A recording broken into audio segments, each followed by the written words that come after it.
Yeah, I think DAndre Swift can live up to the hype that he set last week. I know he exploded. He finished as the RB3 last week, and I'm expecting big things again this week. I have him ranked as my RB23 in a good matchup against the Falcons, who have allowed 22 or more fantasy points to a running back in 4 of 6 games this year.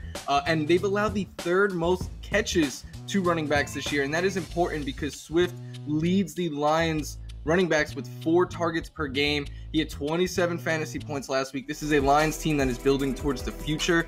I'm expecting them to continue to give Swift work, and I think he is someone that you can get in your starting lineup with confidence this week. Are we worried about Adrian Peterson, though? Is it, I know it was kind of a split last week, and they did give Adrian Peterson a touchdown. But what about moving forward? Do you think that this eventually goes into a situation where it's predominantly just DAndre Swift? Yeah, I think you do have to worry about AP. I don't think he's fully going away just yet, but I do think as Swift continues to play well, he's already in 3 of the 5 games finished as their top fantasy scoring running back. So he already has the passing game on lock as well. I think as he continues to show well in the running game, he can get more and more work.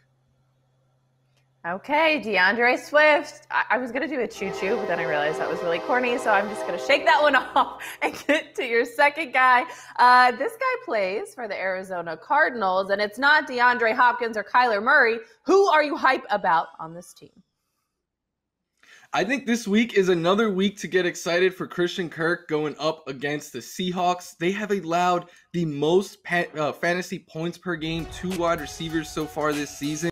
They've allowed the most receiving yards to the position, and it's not even close. And we saw last week Christian Kirk really exploded with the 23 fantasy points, but I think it's a good sign for him that he's trending in the right direction. His fantasy points have increased in every single game, and this is a game where I think the Cardinals are not going to be playing with a multiple touchdown lead throughout. I think they're going to have to throw the ball more because Seattle has a good run D, but a pretty weak secondary. Yeah, my boy, I don't know if you can hear Wedge Antilles Rank sitting there crying because he has shares of DeAndre Hopkins. Is that going to hurt him, or is it not that big of a deal?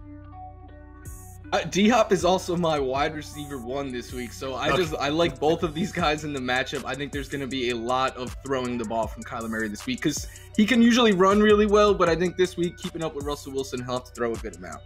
Okay, calm down, boy. You're fine.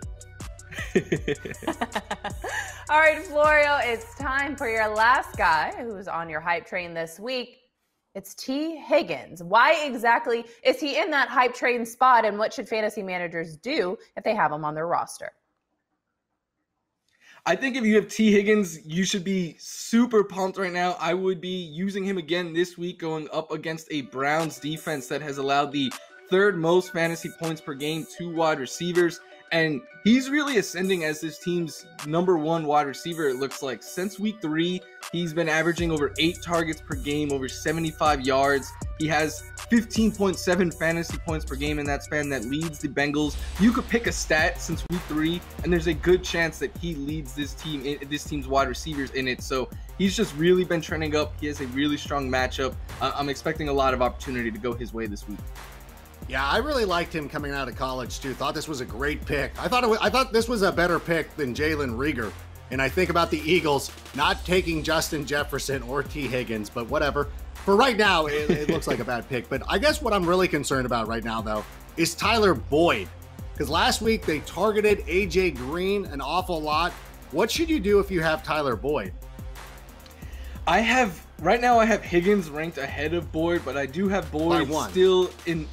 Yeah, it's close. He's still like a wide receiver 2. The one I'm most worried about is AJ Green. I know he had a lot of volume last week, but before that, he was really looking like he was fading in that offense. But hopefully they just continue to let Joe Burrow sling it, and both of these guys can remain fantasy relevant.